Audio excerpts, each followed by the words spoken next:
Back here in the United States, folks in the Carolinas are now facing extreme flooding from the hurricane. And yet the president of the United States spending his time defending his unsubstantiated claim that the state of Alabama was in the path of Dorian's destruction. So far, he has tweeted 9 times about Alabama and personally directed his Homeland Security advisor to issue a statement defending his inaccuracies. To jog your memory, some other times the president has played this game, continually inflating his inauguration crowd size, claiming widespread voter fraud and illegal voting, habitually saying Mexico is going to pay for the border wall, and downplaying the price Americans are paying for the trade war with China. Joining me now, the Washington Post political reporter Eugene Scott. Eugene, this is not a new game that the president is playing, but is the president being successful at this point?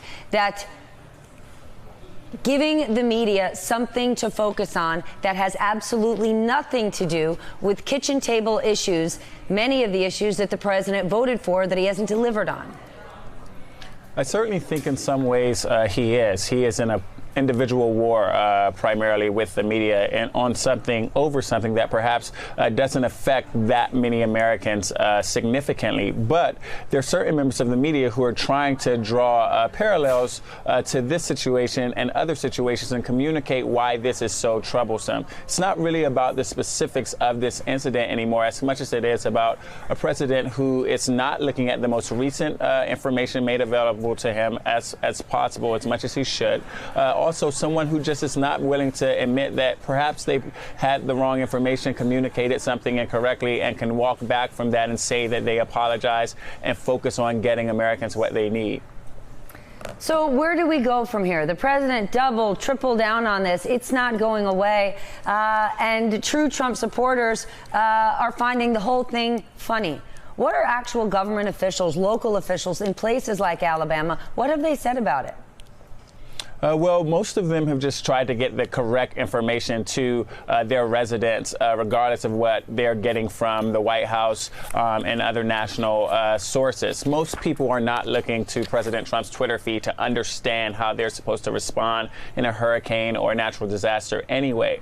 But I think one thing we can do is focus on the fact that, as you reported earlier, places like the Carolinas actually are flooding, and there are other communities that have been affected by these storms, and there are ways that these individuals can get the services they need and get the information they need from their political leaders to get through all of this difficult time.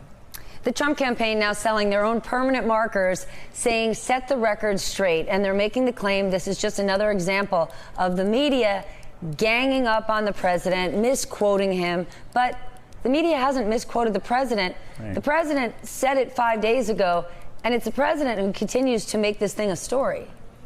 Right. The media is being misrepresented by the Trump campaign once again, which is not a surprise. But this does well with Trump's base. As we all know, they support the president unconditionally, especially when he has an enemy, and that enemy is the mainstream media. The challenge is most voters are not in Trump's base, and there has to be some type of awareness about how this looks to them. This, in fact, looks like the latest example of the Trump campaign trying to use the incident to profit for the Trump campaign, such as selling these pens, these Sharpies, over something that, quite frankly, was a very serious issue. Other members of the administration are bending themselves in knots to back up the president's claims, similar to several weeks ago when the president was at the G7 and talking about phone calls between the U.S. and China that apparently didn't happen. Steve Mnuchin sat next to the president while President Trump said this. Now you've got people from Homeland Security having to back up the president's claims. How unprecedented is it to see members of an administration do this, damage their own names and reputations, while the president doubles down on misinformation? It's unprecedented for this administration, but not within this administration. This is not the first time we've seen people close to the president have to throw themselves in circles to make what he said seem at least slightly true. But this is the new norm, and I think what many voters are having to ask themselves moving forward is, are they tired of this, or do they want more of this?